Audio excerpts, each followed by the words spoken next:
사도행전 20장 22절에서 25절까지 말씀이고요. 우리 다 찾으신 줄 알고 함께 같이 봉독하겠습니다. 봉독합니다. 시작. 보라, 이제 나는 성령에 매여 예루살렘으로 가는데 거기서 무슨 일을 당할는지 알지 못하노라. 오직 성령이 각 성에서 내게 증언하여 결박과 환난이 나를 기다린다 하시나, 내가 달려갈 길과 주 예수께 받은 사명 곧 하나님의 은혜의 복음을 증언하는 일을 마치려 하면은 나의 생명조차 조금도 귀한 것으로 여기지 아니하노라. 보라, 내가 여러분 중에 왕래하며 하나님의 나라를 전파하였으나 이제는 여러분이 다 내 얼굴을 다시 보지 못할 줄 아노라. 아멘. 찬송이 하나 더 있죠? 근데 나중에 하겠습니다. 기도하고 같이 찬양을 나누려고 했어요. 예. 오늘 말씀 제목이 뭐죠?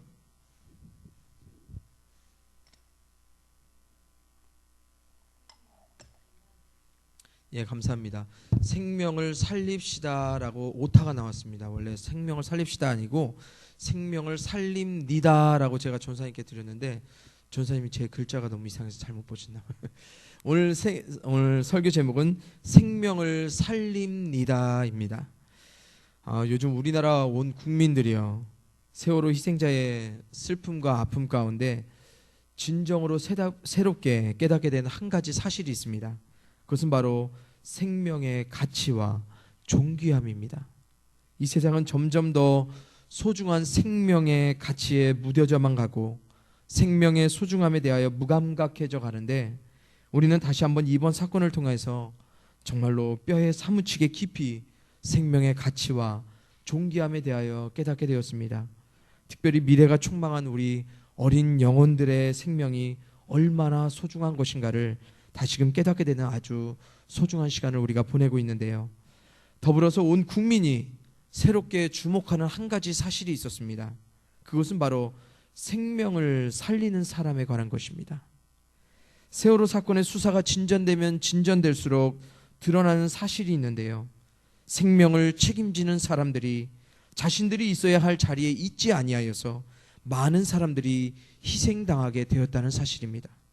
다시 말해 생명을 살려야 할 사람들이 자신들의 의무와 책임을 다했다면 그들은 살아날 수 있었던 사람이라는 것입니다. 그래서 우리는 그들을 단순히 사망자라 말하지 않고 그들을 희생자라고 말합니다.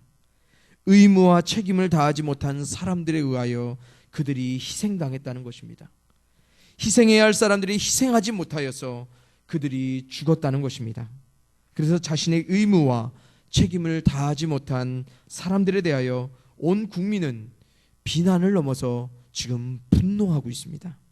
특별히 모든 국민들은 1차적으로 소중한 생명을 지키지 못한 선박 선원들의 불성실한, 몰지각한, 이기적인 행동들로 인하여서 정말 분노를 금하지 못하고 있습니다. 하지만 그들 중에도 끝까지 그들의 생명을, 사람들의 생명을 살리기 위하여서 자신의 생명을 희생함으로 많은 생명을 구원한 사람들도 있었습니다. 희생된 생명이 바로 죽어질 생명을 살린 것입니다. 이번 사건을 계기로 저는 며칠 동안 개인적으로 저의 소명과 관계된 참 많은 생각을 하게 되었습니다. 내가 다해야 할 의무와 책임, 즉 하나님으로부터 받은 그 소명을 다하기 위해 나는 정말로 그 자리를 잘 지키고 있는가? 내가 지키지 못한 의무와 책임으로 인해 혹 성도들이 교회에서 희생당하고 있지는 않은가? 내가 희생하지 못함으로 인하여서 살 수 있었던 사람들이 혹시 죽임을 당하는 것은 아닌가라는 생각을 했습니다.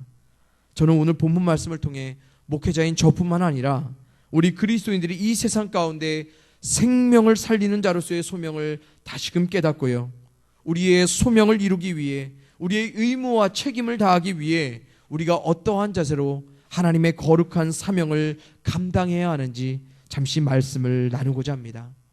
오늘 본문이 속한 사도행전 20장이에요. 특별히 20장 17절에서 사도 바울은 밀레도에서 자신이 사랑하는 에베소 교회의 장로들을 사람을 보내어 그들이 마지막으로 자신을 방문해 주기를 간청합니다. 그 이유는 사도 바울은 이제 예루살렘으로 가기 때문입니다.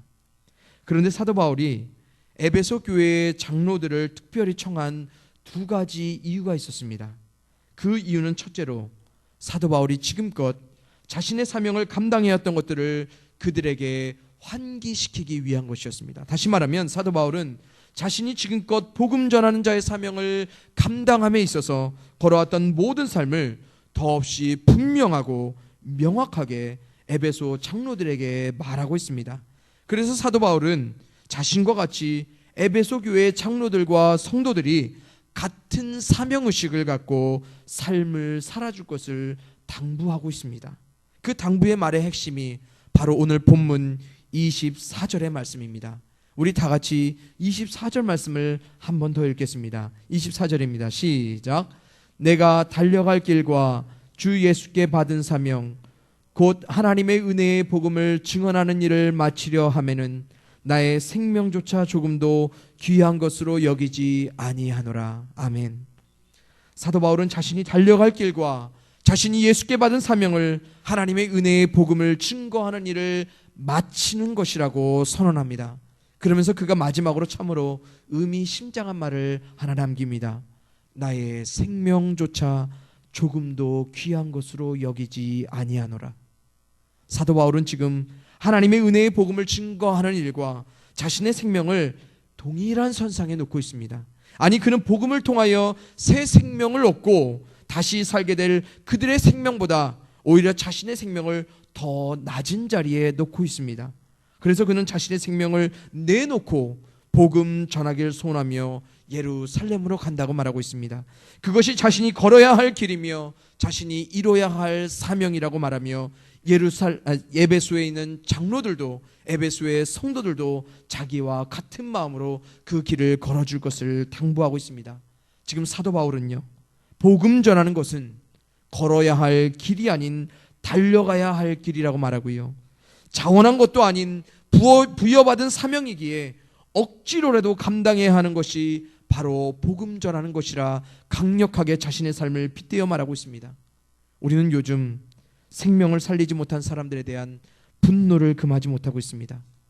그들이 걸어야 할 길, 그들이 감당했어야 할 그 사명을 그들이 감당하지 못하여서 수많은 희생자들이 초래되었다는 사실에 우리는 울분을 감추지 못합니다.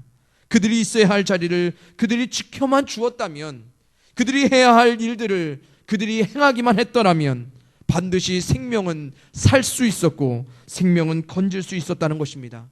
그러나 그들은 그들의 의무와 책임을 버렸습니다. 그들은 그들이 있어야 할 자리와 그들이 해야 할 일을 과감히 버려버렸습니다. 왜냐하면 죽음이 그들을 위협했기 때문입니다. 죽음의 위협 앞에 그들은 자신의 생명에만 집중하기 시작합니다. 자신의 생명은 이미 다른 생명들을 위해 희생해야 한다는 그 사실을 알면서도 죽음의 위협 가운데 그들은 모든 것을 버리고 도망칩니다. 사랑하는 성도님들, 오늘 우리의 이런 울분과 분노가 사실 우리 자신을 향하여야 한다고 저는 생각합니다. 어쩌면 하나님이 우리를 향해 그러한 마음을 가지시는 것은 아닌지 모르겠습니다. 그래서 사도 바울이 말한 것처럼 복음을 전하지 않으면 우리에게 화가 미칠 것 같다는 생각도 듭니다. 우리가 살리지 못하는 생명, 우리가 살려야 할 생명들, 내 가족, 내 친구, 내 동료, 내 이웃들에 대하여 우리는 얼마나 무감각한지 모르겠습니다. 우리가 얼마나 그들의 생명이 소중한지를 알면서도 우리가 그들의 생명을 살리기 위해서 무감각하게, 무지하게 있는지, 우리가 얼마나 경솔한지 우리의 자신을 한번 살펴보기 원합니다. 죽어진 생명이라도 건지고자 하는 사람들은 희망을 가지고 절박한 심정으로 간절함을 가지고 지금 기대하고 소원하는데, 우리는 살아있는, 살 수 있는 생명들에 대하여서 그리 절박하지도 그리 간절하지도 않다라는 사실입니다. 여러분은 지금 어디로, 무엇을 위해 달려가고 계십니까? 여러분은 무엇을 위해서 하나님이 여러분을 불러주셨다고 생각하십니까? 답은 오직 하나, 하나님의 은혜의 복음을 증거하는 것이 여러분이 달려가야 할 그 길이고 바로 사명입니다. 여러분이 여러분의 목숨을 걸고 달려들고 하기 싫어도 억지로 감당해야 하는 것이 복음 전하는 사명이고, 그것이 바로 여러분이 지켜야 할, 여러분이 목숨에 다하는 그날까지 지키고 감당해야 할 의무와 책임이라는 것입니다. 우리 독일에 하인리 아놀드라는 위대한 한 명의 신앙인이 있었습니다. 그분이 이런 말을 했어요. 우리는 말에 지쳐 있습니다. 싸구려 말들은 어디서나 들을 수 있습니다. 형제를 사랑하는 것과 사랑을 실천하는 것을 반대하는 사람이 어디 있겠습니까? 라는 말을 했습니다. 어디 이 세상에 사랑과 섬김과 희생과 겸손을 말하지 않는 신앙인이 있습니까? 아무도 없습니다. 하지만 사랑과 섬김과 희생과 겸손을 행하는 신앙인이 있냐는 질문에는 우리는 조금 주저하게 됩니다. 정말 그렇습니다. 우리는 이제 말에 지쳤습니다. 행하지도 않는, 나타나지도 않는 신앙의 말들에 세상은 우리 때문에 지쳐버렸습니다. 우리는 실천하지도 않는 신앙과 신학들을 말로만 내뱉어냅니다. 세상에 믿지 않는 내 가족과 내 친구와 내 이웃들은 그리스도인들의 이런 말들 때문에 완전히 지쳐버렸습니다. 그래서 세상은 우리의 말을 싸구려 취급합니다. 우리의 말의 증거가 가치가 없습니다. 말만 하는 우리 때문에 값으로 매길 수 없는 하나님의 은혜의 복음이 한낱 보잘것없는 싸구려 취급을 받게 되었습니다. 복음 전하는 사명을 우리가 정말 모릅니까? 아니잖아요.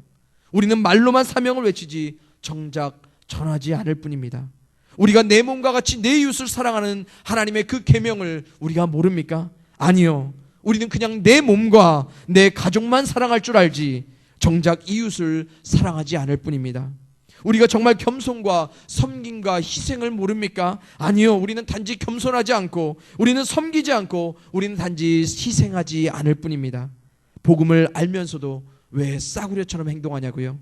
왜냐하면 복음을 전한다는 것은, 복음에 합당한 삶을 살아내는 삶에는 반드시 내 생명을 희생해야 하기 때문입니다.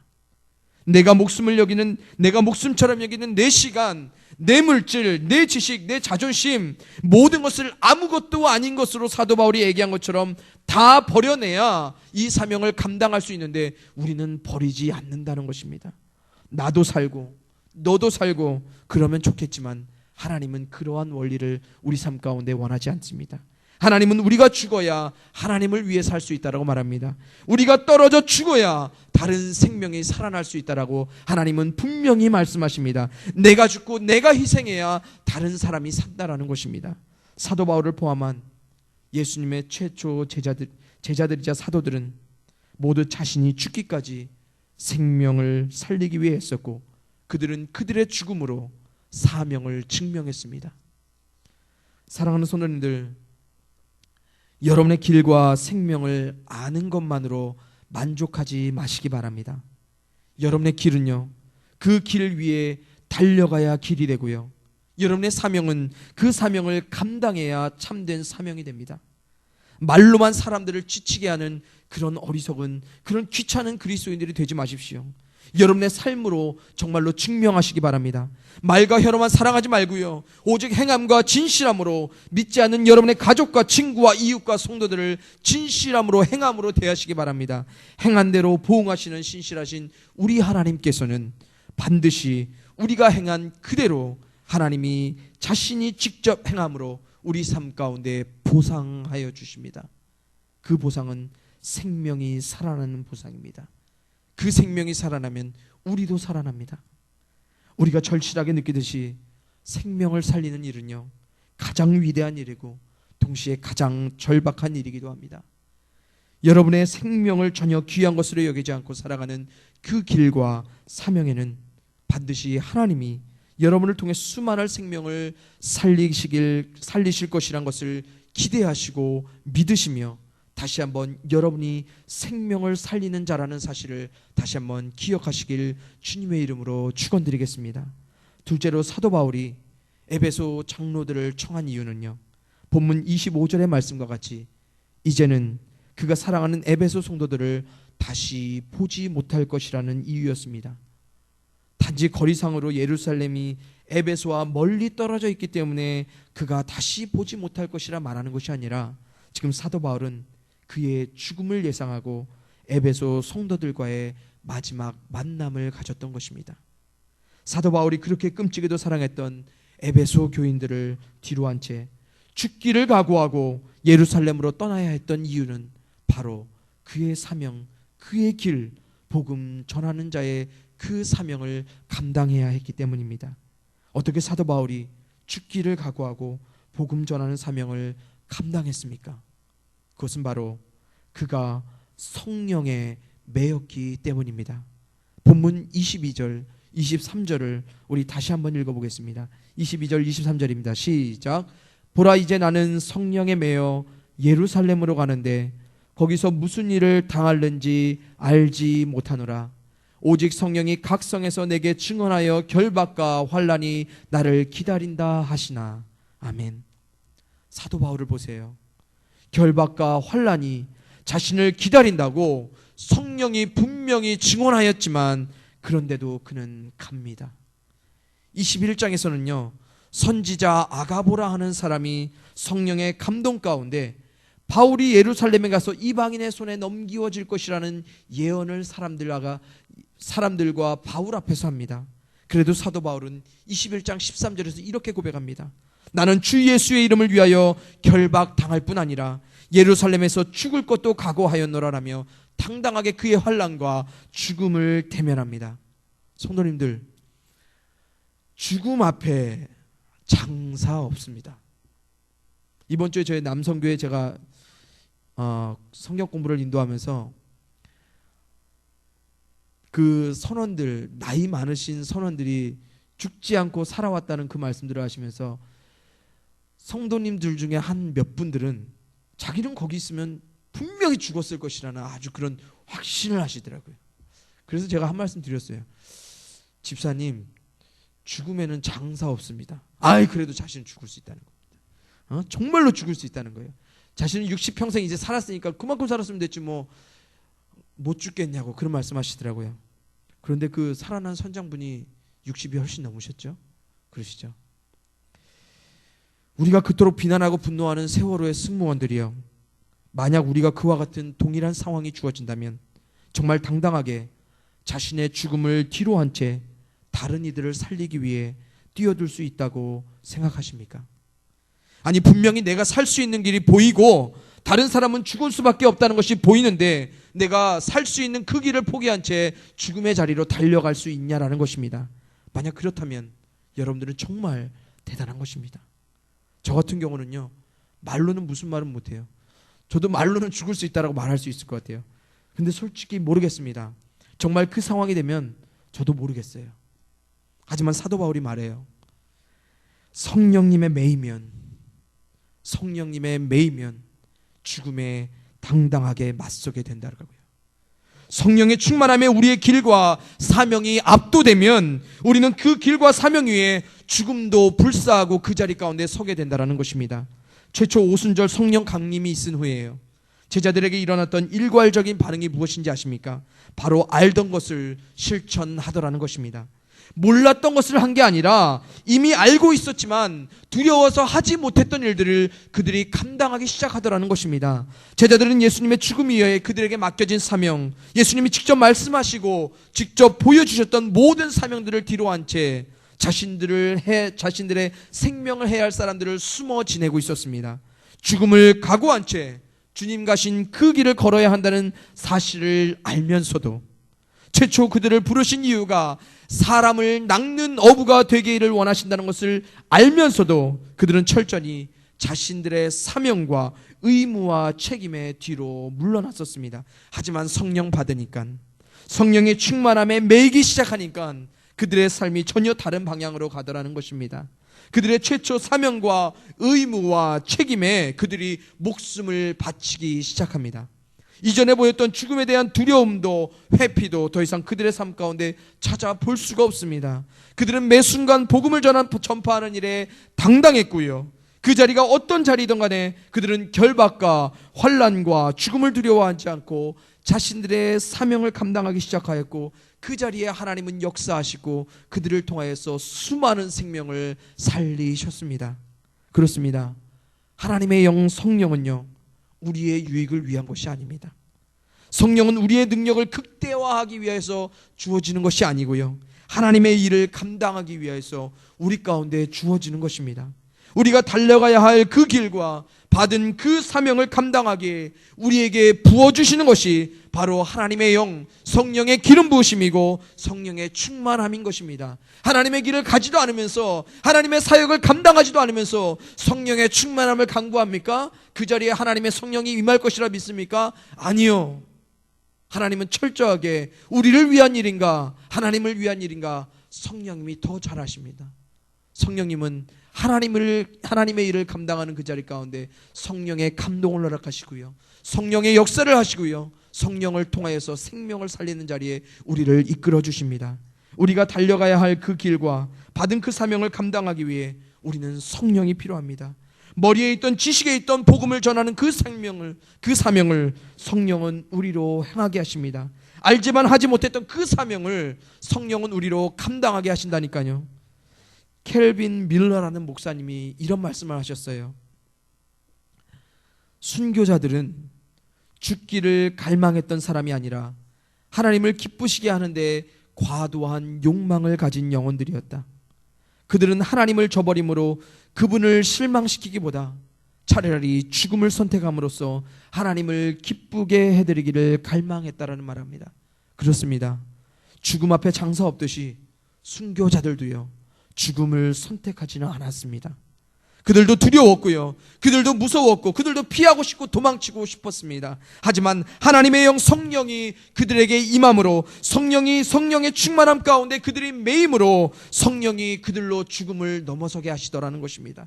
그래서 그들은 하나님을 기쁘시게 하는 그 사명을 감당하는 데 더 큰 기쁨을 두고 하나님을 기쁘시게 해야 하는 그 사명에 대한 과도한 욕망으로 죽음을 맞이한 것뿐입니다.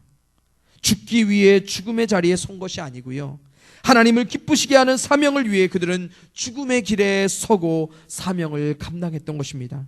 이것은 오직 성령만이, 성령의 충만함만이 우리로 가능하게 합니다. 죽기 싫어도 죽게 하시는 분이 성령님이십니다. 피하고 싶어도 피할 수 없게 하시는 분이 성령님이십니다. 내 생명보다 더 귀중한 생명이 있음을 발견하게 하시는 분도 성령님이십니다.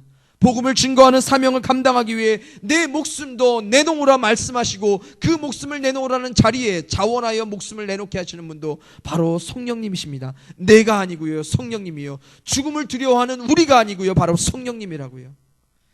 E.M. 바운즈 목사님이 다음과 같은 말씀하셨어요. 설교자는요, 자기 자신의 불꽃 같은 열정으로 인하여서 감동할 수도 있고요, 자신의 두뇌로 만들어낸 것들을 전달하고 진지하게 만들 수도 있다라고 말합니다. 교수가 설교자의 자리를 차지하여서 사도의 불을 흉내낼 수도 있고요, 뇌와 신경을 가지고 성령의 역사를 꾸며낼 수도 있다라고 말합니다. 이런 힘들을 이용해서 정말로 설교가 마치 성령의 조명된 말씀처럼, 마치 성령의 이끌린 말씀처럼 그렇게 만들어낼 수 있다라고 말합니다. 누가요? 사람이요. 그런데 그 자리에 없는 것이 무엇입니까? 바로 생명이 없다라는 것입니다. 생명을 살릴 수 있는 능력이 없다라는 것입니다. 사랑하는 성도님들, 성령과 무관한 말과 행동은요, 생명을 살리지 못합니다. 하지만 성령은 반드시 생명을 살리게 움직이십니다. 성령이 없는 말, 성령이 없는, 성령의 감동됨이 없는 행동이요, 그냥 말과 행동뿐이에요. 사람에게 감동을 못 주고요, 사람의 마음 가운데 회복을 못 주고요, 아무런 것도 없어요. 우리의 말과 열정과 지식과 경험과 능력과 환경을 통해 생명이 사는 것이 아니고 생명을 살리는 성령이 함께 있어야 우리의 말과 열정과 지식과 경험과 능력과 환경에 생명이 살아난다는 것입니다. 생명을 살리시기 원하십니까? 다시 한번 그 사명 여러분들 다시금 붙잡기 원하십니까? 그럼 다시 성령 충만함을 받으시기 바랍니다. 성령에 다시 한번 매이시기를 간절히 바랍니다. 이제 말씀을 맺겠습니다. 다시 한번 여러분의 달려갈 길과 받은 그 사명을 기억하시기 바랍니다. 여러분은 생명을 살리는 자리에 있어야 하고 살릴 수 있는 생명을 위해 먼저 부르심을 받은 아주 존귀한 분들입니다. 우리는 생명을 맡은 사람들입니다. 우리가 있어야 할 바로 그 길에, 우리가 감당해야 할 그 사명에 우리가 없다면 우리로 인해 희생되고 죽어질 많은 영혼들이 있다는 사실을 여러분들 다시 한번 기억하시기 바랍니다. 또한 우리는 생명을 맡은 자들이지만 우리가 생명을 살리지는 못합니다. 우리가 성령에 매어야 우리는 생명을 살립니다. 여러분의 길과 사명과 여러분의 모든 것의 시작과 끝이 되신 성령님이 함께 하셔야 우리는 생명을 살립니다. 성령이 우리로 죽음을 이기게 하시고 성령이 죽기 싫어하는 우리를 죽게 하십니다. 우리가 성령에 의해 정복당하면요, 우리는 성령의 도구로 사람을 살리는 그 길과 사명에 반드시 서게 됩니다. 우리가 성령의 충만함 가운데 매이지 않으면요, 하나님은 우리에게 아무것도 기대하지 않으십니다. 우리가 아무리 많은 일을 해도 하나님은 우리의 사역과 우리의 말들에 아무런 기대를 갖지 않으십니다. 우리가 성령의 충만함에 매이게 되면 성령은 우리로 하나님의 기대와 하나님의 요구를 응하게 하신다는 사실을 다시 한번 믿으시고, 성령의 매인 여러분의 길과 여러분의 사명이 날마다 삶 가운데 드러나서 그 사역을 통하여서 날마다 수많은 영혼들이 다시 살아나는 놀라운 일들이 여러분의 삶 가운데 일어나기를 간절히 주님의 이름으로 축원드리겠습니다. 이 시간 같이 찬양하기 원합니다. 제가 찬양 하나 나눠드렸죠. 오직 주의 사랑에 매여. 성령에 매여라는 찬양이 있으면 그거를 하고 싶었는데 그 찬양은 없더라고요. 그래서 이 찬양을 했습니다. 주의 사랑이나 주의 성령이나 똑같습니다. 매이면, 주님께 매이면, 주의 영에 매이면, 주님의 사랑에 매이면 우리는 주께 우리의 삶을 내어 드릴 수 있습니다. 우리가 그런 마음을 가지고 이 시간 같이 찬양하기를 원하고, 찬양한 후에 기도하기 원합니다. 같이 찬양합니다. 오직 주의 사랑에 매여 내 영 기뻐 노래합니다. 이 소망의 언덕 기쁨의 땅에서 주께 사랑드립니다. 오직 주의 임재 안에 갇혀 내 영 기뻐 찬양합니다. 이 소명의 언덕 거룩한 땅에서 주께 경배드립니다. 다시 한번 고백합니다. 오직 주의 사랑에 매여 내 영 기뻐 노래합니다.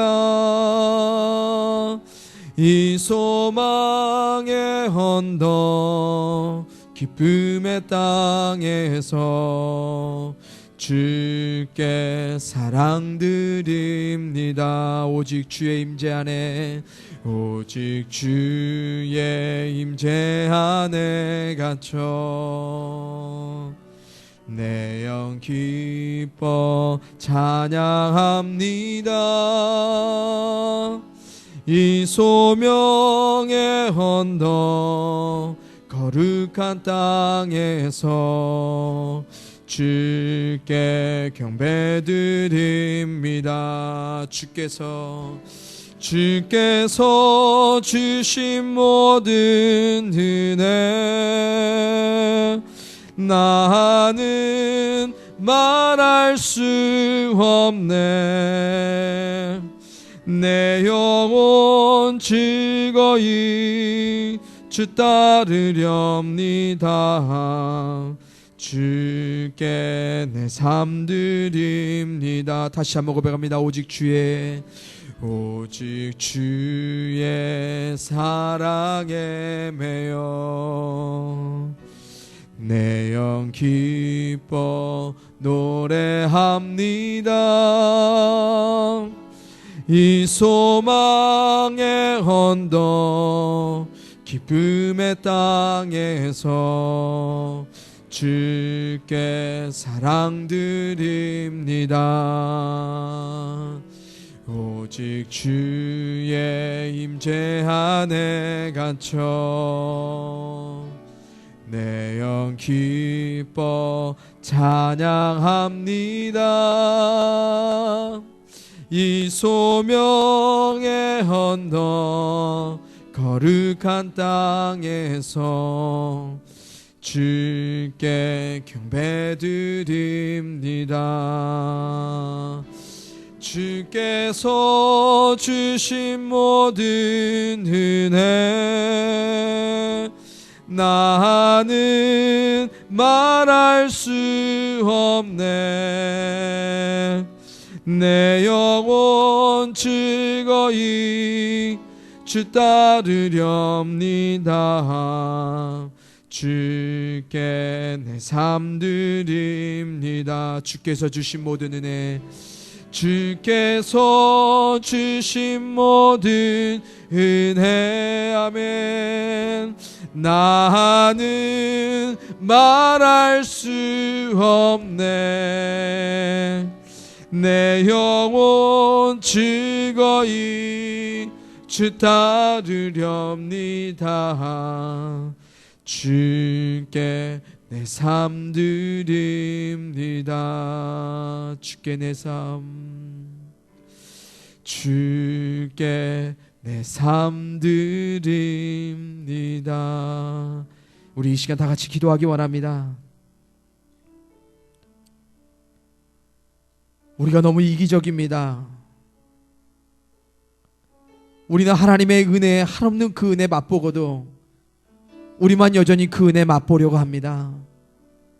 하나님은 이 은혜 나눠주라고 하셨는데, 값없이 나눠주라 하셨는데 우리는 여전히 우리만 취하고 있습니다. 사랑하는 성도님들, 다시 한번 여러분이 있어야 할 그 길과 여러분이 걸어야 할 그 사명을 다시 한번 기억하시기 바랍니다. 그 자리에 하나님의 성령이 매이고 그 자리에 하나님의 사랑에 매이면 여러분들은 그 길을 걸어갈 수 있음을 다시 한번 기억하시고, 다시 한번 성령이여 우리를 꽉 메어 주시옵소서. 주의 사랑이 우리를 메어 주시옵소서. 주께 내 삶 바칩니다. 우리 다시 한번 이 시간 기도하면서 나아가도록 하겠습니다. 다 같이 기도하시겠습니다. 사랑과 은혜가 풍성하신 아버지 하나님, 참으로